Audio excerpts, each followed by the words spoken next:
በመጀመሪያ ደረጃ ስንዱ ዓለማዊ ስማቸው አይደለም የተላለፉት ህግና ስርዓት የለም እንደማንኛውም ሰው ዜግነት ተሰጥቷቸዋል እንግሊዛዊ ነበሩ አቡነ ማቲያስ አንተ ብለው አናግረዋል ንግስተ ነገስት አንተ ሳይሆን ያሉት ግቢው ትንሽ ረብሻው ነበር እሳቸውም በፖሊስ ታጅበው ወደ መኖሪያ ቤት እንዲሁ ደግሞ ሰው የማይረግጥበት ቦታ አለ አጽሞቹም የህፃናቶች አጽም ነበር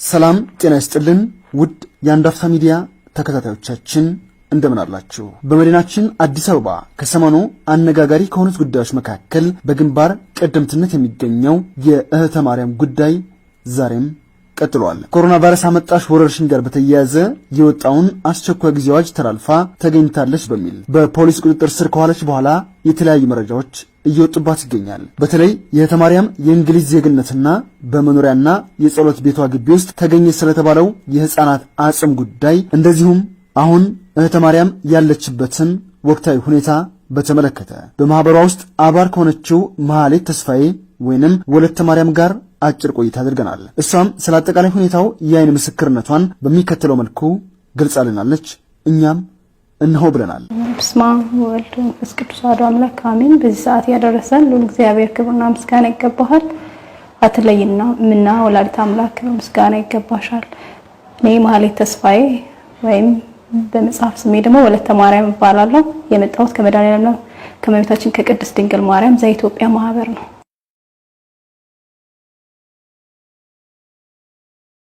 ንግስተ ነገስት እህተ ማርያም ዘኢትዮጵያ የተያዙት ከሁለት ቀን በፊት ነው ከትናንት ወዲያ ማለት ነው ዛሬ ለተቀኑ ያው በዘመነ ሄኖክ አቆጣጠር ግንቦት 7 2018 የወላዲተ አምላክ ለተሰቀን ነው ማለት ነው የተያዙት ከሁለት ቀን በፊት ነው እንደተናገርኩት የተያዙትም ወደ 9 ሰዓት አካባቢ ነው የመጡትም ለጥያቄ እንፈልጎታለን በማለት ነው መጣው የወሰዷቸው ያገኟቸውም ያው መኖሪያ ቤታቸው ውስጥ ነው የዛ ሰዓት ግን ቀን ሙሉ ቤት አልነበሩም የራሳቸው ስራ ስለነበራቸው ቀን ሙሉ ሲሰሩ ነበር የዋሉት ያው የአብርሃም እንግዶችን ወይም ከጎዳና ላይ ያነሷቸውን ሰዎች ማህበሩ ያነሳቸውን አስቤዛ ለመስጠት ወጥተው ነበር በየ2 እና 3 ሳምንት ምን ሰጣውን አስቤዛ ያልበሰለ ምግቦች ማለት ነው ስልክ ቁጥራቸው ያላቸው እንትን ስላለ ህግና ደንቡን ጠብቀው አሁን በወጣው አዋጅ በፊት ሁሉም መተው ነበር የሚሰጣቸው ሁሉም ተሰብስበው ስም እየተጠራ ቀናቸውን ያውቁ ነበር አሁን ግን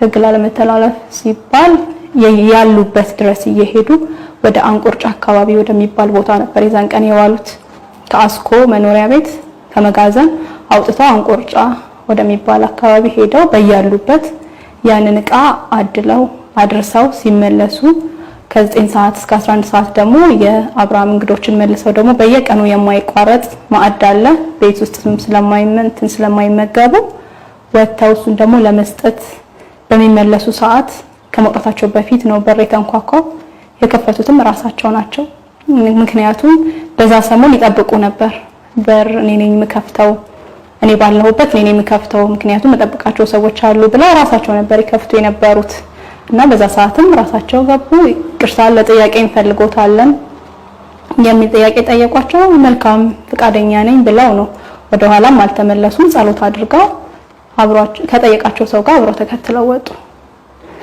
በወጡ ሰዓትም ያው የቤቶቹ ልጆች ደንግጠው ስለነበረ ፖሊስም ስላዩ የወሰዷቸው ሲቪል ለባሾች ናቸው ደንግጠው ተከተሉ እነሱ የተከተሉትን የሮጡ ተከተሉ በመኪና ተከተሏቸው የቤት ልጆች በራሳቸው መኪና ማለት ነው በዛ ሰዓት ሳቸው ብቻቸውን እነሱም እየተከተሉ በሚሄዱ ሰዓት የተለያዩ የአብርሃም እንግዶችም ነበሩ ያው የጎዳና ልጆች ስለሆኑ በየቦታው ተበታትነው ነው ያሉት መያዛቸውን ሲያውቁ እንዴት ማን ነው የያዛቸው በሚል ለመመገብ የተቀመጡ ልጆች ነበሩ ወደ ላይ እነሱም ተከትለው አደረሱባቸው ማለት ነው ተከትለዋቸው የሄዱትን በሙሉ አንድ ላይ ወደ ማዕከላዊ ነው የወሰዷቸው መጀመሪያ ሁሉንም ያዟቸው ወደ 28 ግለሰቦች ይሆናሉ ንግስተ ነገስትን ጨምሮ ሁሉም ከተያዙ በኋላ ደግሞ በኮማንድ ፖስቱን በመተላለፍ ነው በሚል ቀለል ያለ ክስ ስለሆነ ወደ አውቶቡስ ተራ አካባቢ ወደሚገኝ አንድ ትምህርት ቤት ውስጥ ወሰዷቸው ማለት ነው።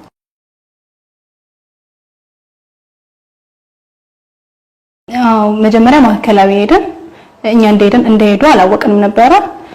ከዛ ተመልሰው እንደወጡ ነገሩ።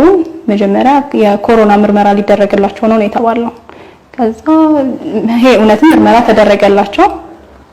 ሄደን ስናገኛቸው እኛ ማግኘት አልቻልንም፣ እሳቸውን ማናገርም አልቻልንም። ያው ውለውም ስለነበረ ድካምም ነበራቸው፣ ድካም አላቸው፣ ምግብም አልበሉም ነበር የዛን ቀን።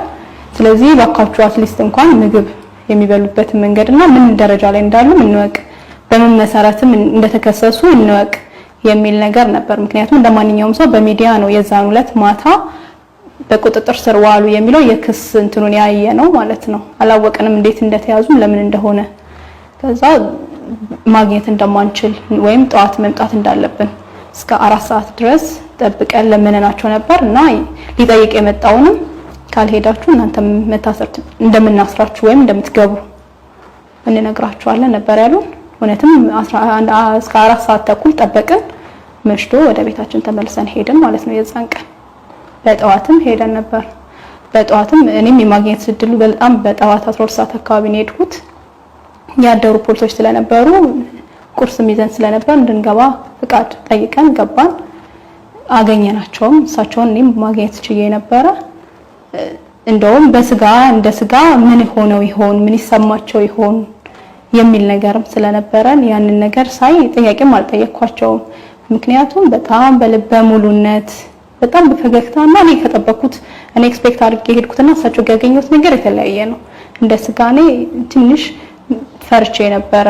ስሜታቸው ሞራላቸው እንዴት ሆኖ ይሆን በሚል እኛም ጸሎት አድርገን ስንሄድ እሳቸውን በጣም ደስ በሚል ሁኔታ በፈገግታ ጭራሽ የኔን ስሜት አይተው ይህ ይሆን ዘንድ ግድ ነው ግዴታ ነው መሆን አለበት ብለው ጭራሽ እኔን ስሜቴን ሲሞሉኝ ነበር እና ያለውን ነገርም ነገርኳቸው። ምክንያቱም እሳቸው ሚዲያ ላይ አልነበሩ። ማታ ይሄን ያነበብኩትን ከ100 ሰው በላይ የሚለው ራሳቸውን እንደዚህ ብለው የሚገልጹ በአለማዊ ስም ስንዱ ብላ የምትል ሴት በቁጥጥር ስር እንዳዋለች ከ100 ሰው በላይ በእምነት ምክንያት ሰብስባ እንደምትገኝ የሚል መልእክት ነገርኳቸው። ይሄ ነው የሚለው እና እርሶስ የገጥም መርማሪው ምን ጠየቁት?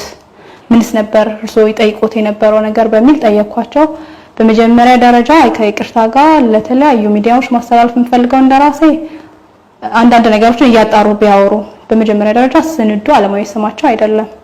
ይሄ በራሱ አንድ ጋዜጠኛ መስራት ካለበት ባክግራውንዱን ቢያጠና የዛ ሰውዬ እህተ ማርያም ስማቸው ነው የመጽሐፍ ስማቸው፣ ክርስትና ስማቸው፣ ያኛው ግን አይደለም በጭራሽ።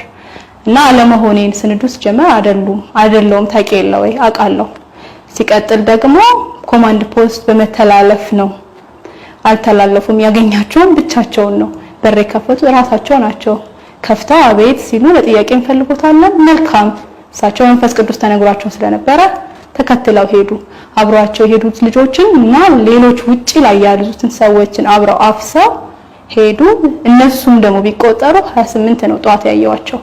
ምክንያቱም በአጋጣሚ ስለተያዙ የሚፈልጉትን ነገር በመስኮት እየነገሩኝ ነበር። እየገዛው አቀብል የነበረው ጧት ላይ ከምግብ ጨምሮ ማለት ነውና 100 ሰው አንደኛ አይሞሉ፣ ሁለተኛ ምንም የተላለፉት ህግና ስርዓት የለም። ስለዚህ ይሄ ነገር እውነት እንዳልሆነ መናገር እንዳለብኝ ሁላ ነግረውኝ ነው የመጣሁት ማለት ነው።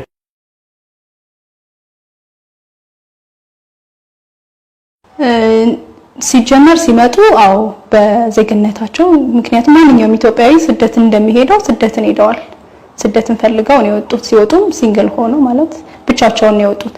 ጋብቻም የፈጠሩት ከዛ በኋላ ያው እርዳታ ድርጅት ውስጥ ይሰሩ ስለነበረ በበጎ አድራጎት ድርጅትነት ሲመጡ ከባለቤታቸው ጋር ተገናኝተው በጣም በአጭር ጊዜ ትውውቅ በአምላክ ፍቃድ ነው ትዳራቸው የተመሰረተው። ስለዚህ እሳቸው ባለቤታቸው ከዚህ ነው የሄዱት። ከዛ በኋላ ልጆች አፍርተዋል። እዛም ስለተወለዱና ዜግነት ያው አላቸው ማለት ነው የዜግነታቸው። ይሄን ግን የመብርሃን ጸጋቸውን የተረከቡትም እዛው ሀገር ነው። በሀገረ እንግሊዝ ሀገር ላይ ነበር ይኖሩ የነበሩት። እንግሊዝ ሀገርን በሚኖሩ ሰዓት ጸጋቸው እንደዚህ አይነት መንፈስ ቅዱስ እንደመጣ በጣም የዓለማዊ ሰው እንደነበሩ ያው ብዙ ጊዜ ተናግረዋል።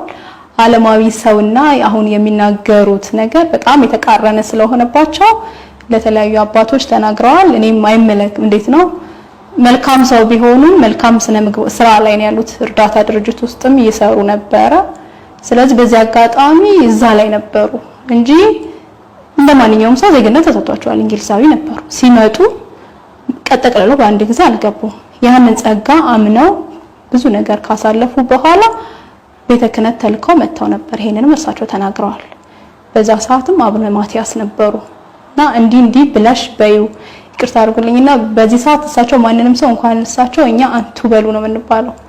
ግን የአምላክ እናት እንዲህ ብለሽ በይልኝ ስለሚባሉ አቡነ ማትያስን አቡነ ማትያስ አንተ ብለው አናግረዋል። ንግስተ ነገስት አንተ ሳይሆን ያሉት እመብርሃን ወላዲት አምላክ ነች። አንተ ብለሽ በዩ የኔ እንደሆነ ያውቃል ስለተባሉ ያንን መልእክት መተው አስተላልፈው ለ3 ቀን ቤተሰብ ሳይጠይቁ ተመልሰው ሄደዋል። ምክንያቱም የመጡት ቤተ ክህነት ነው። ወደ ቤተሰብ ለመጠየቅ ፍቃድ ስላልነበራቸው ከዛ በኋላ ነው ማድረግ ያለባቸውን ነገር በሙሉ ጨርሰው እንዲገቡ ወደ ኢትዮጵያ የታዘዙት በመንፈስ ቅዱስ። እውነትም ጠቅልለው ገፍተዋል ማለት ነው።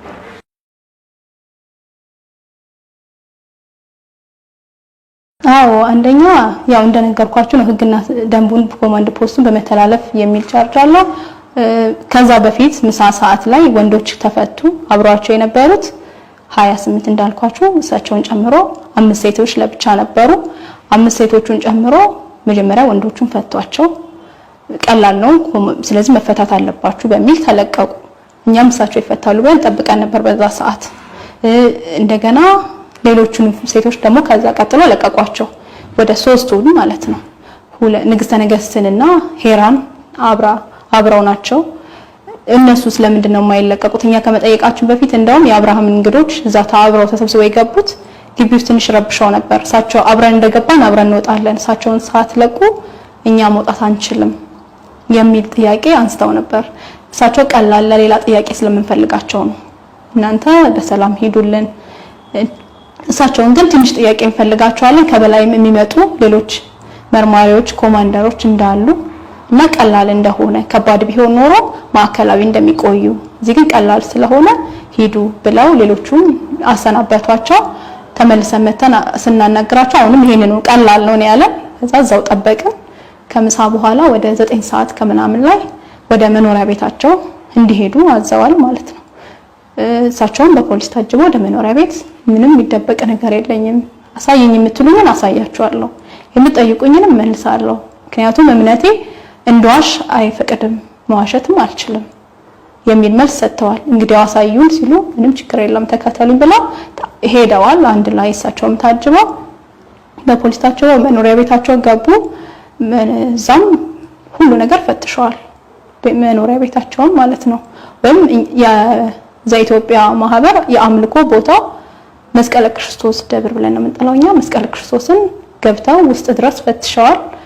እሳቸው የሚያርፉ ጸሎት ቤት አለ፣ ሰርቪስ ቤቶች አሉ፣ የወንድ የሴት ስራ የሚሰራበት አለ፣ ማዕድ የሚዘጋጅበት ምግቦች አሉ የተከፋፈሉ።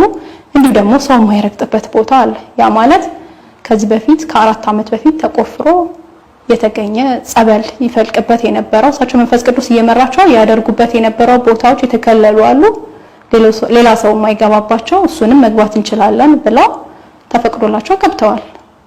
በደንብም ፈትሸዋል። የወደቀ ያለፈበት የቆየ $100 ተገኝቷል ግቢ ውስጥ። ሁለተኛ ነገር ደግሞ የዛኔ ራሱ በቁፋሮ ሰዓት ከመቆፈሩ በፊት እሳቸው ጥሪ አስተላልፈው ነበር ለምንድነው ኢትዮጵያ ቅርስ ቁጥጥር እሱን እንዲኖር ቤተ ክህነት እንድትገኝ የተለያዩ ሚዲያዎች ማንኛውም ምክንያቱም ነፃ ስለሆነ መቅረጽ ፈልጋለሁ መጥቼ መቅረጽ ፈልጋለሁ ለሚሉ ግለሰቦችም ሌላ አካል ካለ ብለው ገልጸው ነበር ከዚህ በፊት ማለት ነው። ስለዚህ ያንንም ነገር ትናንትና ገልጸውታል።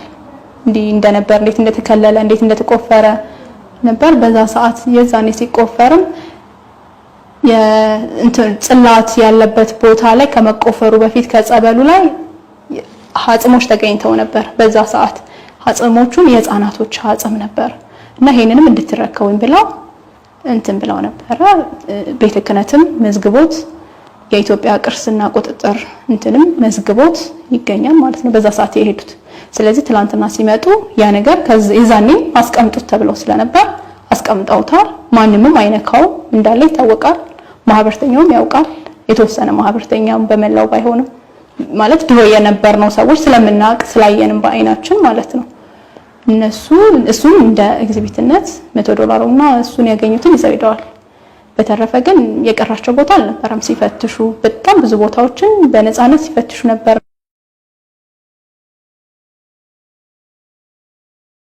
እሱ ሲጀመር እሳቸው በመንፈስ ቅዱስ ሲናገሩ ነበር። ከዚህ በፊትም ብዙ የቅዱሳን አጽም አለበት በግራኝ መሐመድ ጊዜ የነበሩ ጽላቶችም ነው የሚሉት እሳቸው። እንዴት እንደመጣ አላውቅም፣ ግን ይነገረኛል። በዮዲት ጉዲት ዘመን በግራኝ አህመድ ዘመን ተሸሽገው የነበሩ ጽላቶች ብዙ አሉ። ከነሱ ውስጥ ብዙዎቹ ከነሱ ውስጥ የመጡ ናቸው ጽላቶቹም። እንደገና ደግሞ ቦታው የተመረጠና እግዚአብሔር የሚያርፍበት ማምለኪያ ቦታ ነው እና በዛ ሰዓትም የቅዱሳን አጽሞች እንደሚገኙ ይናገሩ ነበር። ለጸበሉ ግን ሲቆፈር እነዚህ አጽሞች ተገኝተዋል ማለት ነው። እና በሰዓቱ ብዙ እንደነገርኩ ብዙ አካላትን ነው የጋበዙት ከምእመን ጀምሮ ማለት ነው። ይመለከተኛል የሚል ሰው በሚል የዛን የተመዘገበ ነገር ነበር። ስላስቀመጡትም በክብር ሲሄዱ አስፈትሸው ነግረዋቸው ትላንትና ማውን የነገርኩትን ለፖሊሶቹ ነግረው ፖሊሶቹ ደግሞ ይዘውት ሄደዋል ያን ነገር።